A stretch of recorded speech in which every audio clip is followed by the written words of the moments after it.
আমরা তৎকালীন সরকারের প্রধান উপদেষ্টা ডক্টর ইউনূস, তৎকালীন স্বাস্থ্য উপদেষ্টা, স্বাস্থ্য সচিব, স্বাস্থ্য অ্যাডভাইজার এবং মহাসচিব ডিজি হেলথ, এই পাঁচজনকে আমরা আসামি করে করেছি। বিগত সরকার পরবর্তী নির্বাচন সরকারকে বেকায়দা ফেলানোর জন্য, জাতির কাছে হেয় প্রতিপন্ন করানোর জন্য এই যথাসময়ে হামের টিকা আনেন নাই। এটা সরকারি হিসাব, বেসরকারি হিসাবে আরও অনেক। তৎকালীন অন্তর্বর্তীকালীন সরকার তাদের কাজের অবহেলার কারণে ব্যক্তি স্বার্থ চরিতার্থ করার কারণে, হাসিল করার কারণে ইউনিসেফের সরবরাহকৃত ভ্যাকসিন আমদানি বন্ধ করে দিয়ে টেন্ডারের মাধ্যমে তাদের নিজের স্বার্থ হাসিলের কারণে টেন্ডারের মাধ্যমে প্রক্রিয়ায় গিয়ে ভ্যাকসিন আনা বন্ধ করে দেয়, যার ফলশ্রুতিতে এই মরণব্যাধি, এই সংক্রমণ, রুবেলা ভ্যাকসিন না এনে এই হাম সারা বাংলাদেশে ছড়িয়ে দিয়েছে। যেই সময় সারা পৃথিবীতে কোনো হামের কোনো উপসর্গ নাই, যখন নির্মূলের পথে তাদের এই হীন সিদ্ধান্তের অবহেলার কারণে আজকে বাংলাদেশে গ্রামে গঞ্জে এই হামের প্রাদুর্ভাব ছড়িয়ে পড়েছে। আমি আমার দায়বদ্ধতার খাতিরে আমার এলাকায় অনেক শিশু মারা গেছেন। আমি নিজেকে সংসদ সদস্য হিসাবে আমি মনে করেছি এটা প্রতিবাদ করার দরকার। সেই হিসাবে আজকে আমি মাননীয় আদালতে এসে যারা এই বিষয়ে দায়ী, যারা এই বিষয়ে দোষী, তাদের দৃষ্টান্তমূলক শাস্তি দাবি করছি, যাতে পরবর্তীতে কোনো সরকার বা কেউ আসলে বাংলাদেশের কোমলমতি শিশু এবং জনগণকে নিজেদের চিনিমিনি খেলতে না পারে, তার দৃষ্টান্তমূলক একটি বিচার আমি দাবি করছি।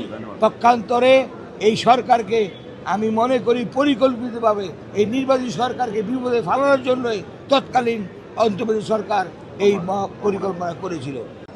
হামের টিকার অভাবে কোমলপতি শিশুরা মৃত্যুবরণ করেছে, শ্বাসর মতো মৃত্যুবরণ করেছে। 1 লক্ষের কাছাকাছি বিভিন্ন হাসপাতালে চিকিৎসাধীন আছে। এই মর্মে আমাদের মাননীয় সংসদ সদস্য কিশোরগঞ্জ 5 জনাব শেখ মুজিবুর রহমান ইকবাল সাহেব তার দায়িত্ব থেকে বিগত সরকারের প্রধান সহ, স্বাস্থ্য উপদেষ্টা সহ, স্বাস্থ্য মন্ত্রণালয়ের সাথে জড়িত অন্যান্য ব্যক্তিবর্গের বিরুদ্ধে একটা মামলা দায়ের করেছেন। আদালত ঘটনাটা শুনেছেন।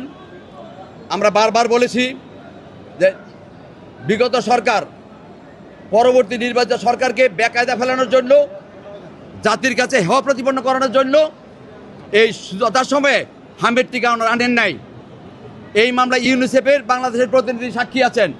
ইনি বলছেন যে আমি বারবার ইউনিস সরকারকে এরও উপদেশ দিয়ে চিঠি দিয়েছি যে আপনারা যার ইউনিসেফের মাধ্যমে আপনারা আগে হামের টিকা আনতেন, অন্যান্য মরণব্যাধির টিকাগুলি আনতেন, কিন্তু আপনারা এই চুক্তি বাতিল করে টেন্ডারের মাধ্যমে আনতে যাচ্ছেন। টেন্ডারের মধ্যে আনলে 1 থেকে 2 বছর সময় লাগবে।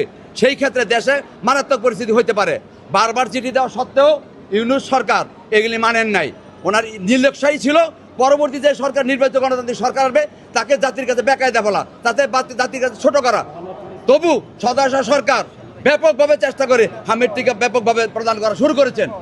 আপনারা দেখেছেন স্বাস্থ্যমন্ত্রী প্রতিদিন কোনো না কোনো হাসপাতালে দৌড়াদৌড়ি করে এগুলি ব্যবস্থা করেছেন। এখন ইনশাল্লাহ একটা অবস্থান আসছে, চিকিৎসা চলছে, কিন্তু এই চিকিৎসা না চলার জন্য, গভর্নমেন্টকে বেকায়দা ফেলানোর জন্য এই বিগত সরকার এই নির্লক্ষ্যটা করেছিলেন। অর্থাৎ যথাসময়ে হামের সহ অন্যান্য আরও যে টিকা আনয়ন করার দরকার ছিল সে যথাসময় আমদানি করেন নাই, না করে এই জাতির সাথে বিদ্বেষমূলক আচরণ করেছেন, প্রতারণা করেছেন।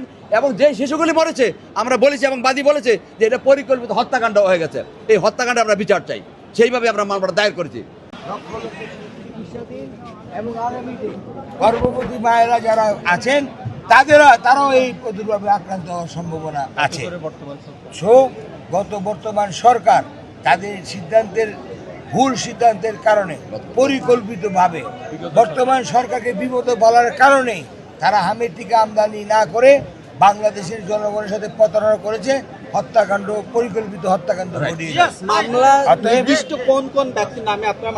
আমরা তৎকালীন সরকারের প্রধান উপদেষ্টা ডক্টর ইউনূস, তৎকালীন স্বাস্থ্য উপদেষ্টা, স্বাস্থ্য সচিব, স্বাস্থ্য অ্যাডভাইজার এবং মহাসচিব ডিজি হেলথ, এই 5 জনকে আমরা আসামি করে তদন্ত করে। আমার কথা হলো এই 5 জন নয়, আরো অনেকে যারা এই হত্যাকাণ্ডের সাথে জড়িত, কোমলমতি শিশুদের মৃত্যুর জন্য যারা দায়ী, আমি এক যে সংসদ সদস্য হিসাবে আমি আমার দায়িত্ববোধ থেকে আমি এই মামলা দায়ের করেছি।